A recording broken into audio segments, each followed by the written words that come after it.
دو ہجری 17 رمضان المبارک جمعہ کا بابرکت دن تھا جب غزوہ بدر رونما ہوا۔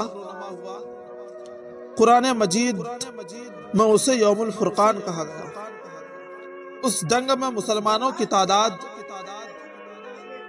313 تھی، جن کے پاس صرف 2 گھوڑے، 70 اونٹ اور 6 زر ہیں۔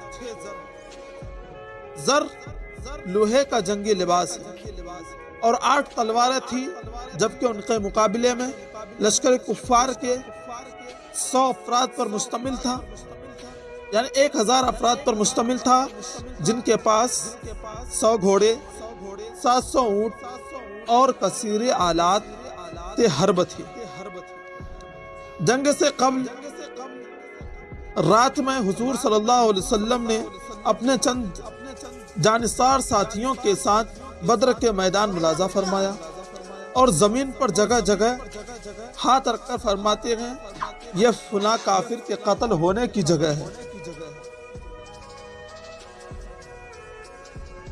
اور کل یہاں فلاں کافر کی لاش پڑی ہوگی۔ چنانچہ راوی فرماتے ایسا ہی ہوا جیسا رسول کریم صلی اللہ علیہ وسلم نے فرمایا تھا۔ اس رات اللہ عز و جل نے مسلمانوں پر اونگ طاری کر دی، جس سے ان کی تھکاوٹ جاتی رہے، دور ہو جائے۔ اب یہاں سوچنے کی بات ہے کہ دشمنوں کے نرغے میں گھس کر کے نیند آ جانا یہ سب سے بہادری کی علامت ہے، اور صبح مسلمانوں کو نماز فجر کے لیے بیدار فرمایا۔ حضور صلی اللہ علیہ وسلم پوری رات اللہ کے حضور میں دعا کرتے رہے اور صبح فجر نماز کے لیے بیدار فرمایا۔ نماز کے بعد ایک خطبہ ارشاد فرمایا، جس میں مسلمان سے شوق شہادت سے سرفراز ہوئے گئے، مسلمان شوق شہادت سے سرفراز ہو گئے، اور حضور صلی اللہ علیہ وسلم نے پہلے مسلمانوں کے لشکر کی جانب نظر فرمائی، پھر کفار کو دیکھا اور دعا کی، یا رب اپنا وعدہ سچا فرما، تو نے مجھ سے کیا ہے، تو نے مجھ سے جو کیا ہے، اگر مسلمان کا یہ گروہ ہلاک ہو گیا تو روئے زمین پر تیری عبادت نہ کی جائے گی۔ اللہ عز و جل نے مسلمانوں کی مدد کے لیے پہلے 1000 فرشتے نازل فرمائے، اس کے بعد تعداد بڑھ کر 3000 اور 5000 ہو گئی۔ جنگ بدر میں جانصاران صحابہ، جانصاران رسول کریم صلی اللہ علیہ وسلم، صحابہ اکرام پھول جوش کے ساتھ لڑ رہے تھے، اور کفار کے 70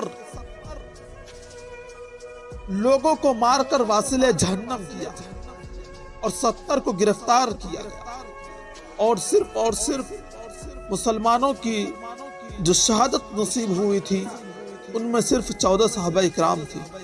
14 صحابہ اکرام میں 14 غزوہ بدر میں جامع شہادت نوش فرمانے والے صحابہ اکرام کے اسماء مبارک یہ ہیں: حضرت عبیدہ بن حارث، حضرت امیر بن ابی وقاص، حضرت ذو الشمالین امیر بن عبد بن عمر، حضرت عاقل بن ابی بکیر، حضرت مہج مولا عمر بن الخطاب، حضرت صفوان بن بیوا۔ یہ 6 مہاجرین ہیں۔ مہاجرین ان سب صحابہ اکرام کو کہتے ہیں جو لوگ مکہ سے مدینہ ہجرت کر کے آئے تھے، اسے مہاجرین مکہ کہتے ہیں۔ اور حضرت سعد بن خیثمہ، حضرت مبشر بن عبد المنذر، حضرت حارثہ بن سرقہ، حضرت عوف بن افرا، حضرت معوذ بن افرا، حضرت امیر بن حمام، حضرت رافع بن معلہ، حضرت یزید بن حارث بن فسحم۔ یہ 8 انصار ہیں۔ انصار اسے کہتے ہیں جو مدینہ شریف کے رہنے والے تھے اور مدینہ شریف میں مسلمان ہوئے تھے، یعنی رسول کریم صلی اللہ علیہ وسلم کے آنے کے بعد وہ لوگ اسلام قبول کر کے دونوں میں بھائی چارگی ہو گیا تھا، یعنی انصار و مہاجرین میں۔ غزوہ بدر میں مسلمان بظاہر بے سر و سامان اور تعداد میں کم تھے، مگر ایمان و اخلاص کی دولت سے مالا مال تھے۔ ان کے دل پیارے آقا صلی اللہ علیہ وسلم کی عشق و محبت اور جذبہ اطاعت سے لبریز تھے۔ اللہ عز جل کی مدد اور پیارے آقا صلی اللہ علیہ وسلم کی دعائیں ان کے ساتھ شامل حال تھی۔ یہی وہ اسباب تھے جنہوں نے اس معرکے کو یادگار اور قیامت کے لیے مسلمانوں کے لیے مشعل راہ بنا دیا۔ اللہ عز و جل ہمیں بھی اپنے پیارے کریم صلی اللہ علیہ وسلم کی محبت اور اطاعت کا جذبہ عطا فرمائے۔ غزوہ بدر یہ اتنی بڑی جنگ ہے جس میں صرف اور صرف 313 صحابہ اکرام تشریف فرما تھے۔ اب سوچ سکتے ہیں اسلام کی سب سے پہلی جنگ جس میں 313 صحابہ اکرام لڑے تھے اور